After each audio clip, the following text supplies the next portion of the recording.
Good morning students. आज हम अपनी पाठ्य पुस्तक पलाश के पाठ 8 जो कि है पन्नाध्याय का अध्ययन करने जा रहे हैं। छात्रों, आपको बता दूं, पन्नाध्याय का नाम इतिहास के पन्नों में स्वर्ण अक्षरों से लिखा गया है, क्योंकि पन्नाध्याय वे महिला हैं जिन्होंने अपने देश की रक्षा के लिए, अपने देश के हित के लिए अपने पुत्र तक का बलिदान करने में वे पीछे नहीं हटी। स्वामी भक्ति के लिए भी पन्नाध्याय का नाम सर्वोपरि लिया जाता है। उन्होंने अपने स्वामी के, अपने राजा के पुत्र को बचाने के लिए अपने पुत्र का बलिदान कर दिया था। तो आइए शुरू करते हैं पन्नाध्याय। पन्नाध्याय का नाम भारत की स्वामी भक्त नारियों में सम्मान के साथ लिया जाता है। उन्होंने राजकुमार उदय सिंह को बचाने के लिए अपनी आंखों के सामने अपने पुत्र का बलिदान दे दिया था।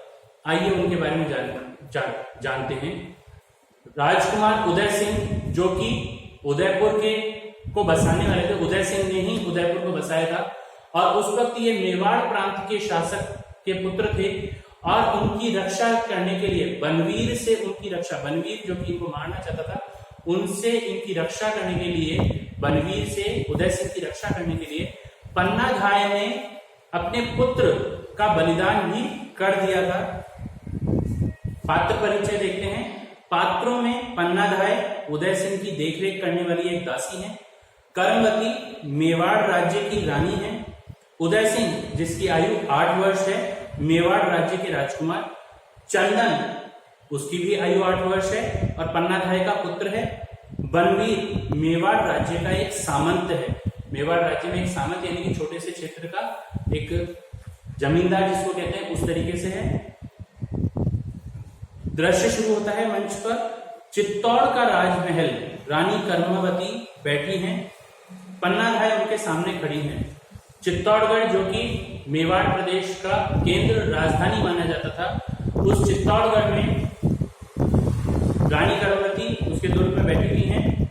कर्मवती, पन्ना कैसे दुर्दिन आ गए हैं। दुर्दिन अर्थात बुरे दिन, दुर्दिन अर्थात बुरे दिन।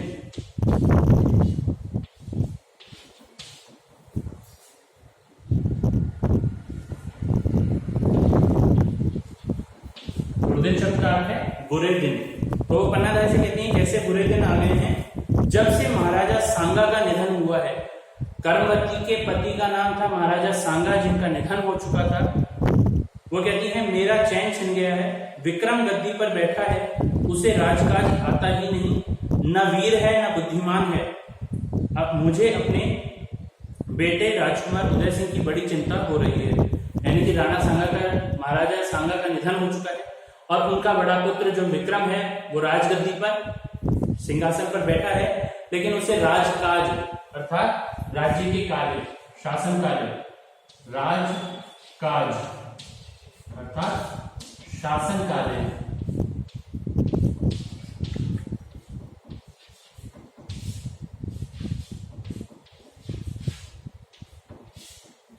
उसे शासन कार्य नहीं आते हैं और ना ही वो वीर है और ना ही बुद्धिमान है।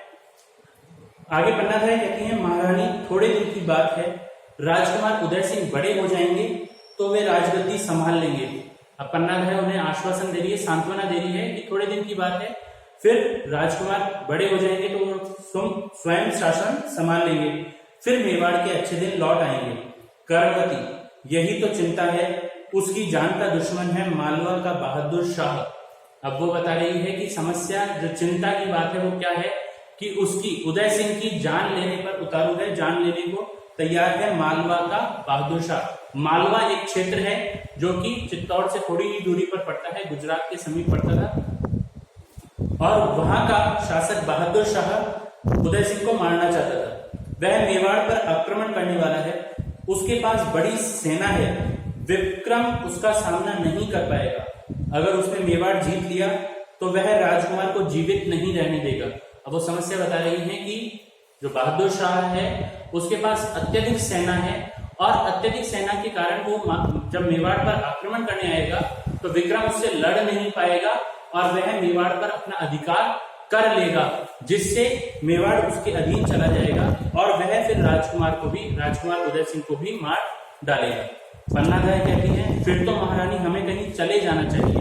पन्नाधाय को भी चिंता हुई और वो कहती है कि भाई हमें भी कहीं चले जाना चाहिए, आप यहां से निकल चलिए, हम किसी सुरक्षित जगह पहुंच जाएं तो अच्छा होगा, फिर राजकुमार को निश्चिंत होकर पाल सकेंगे।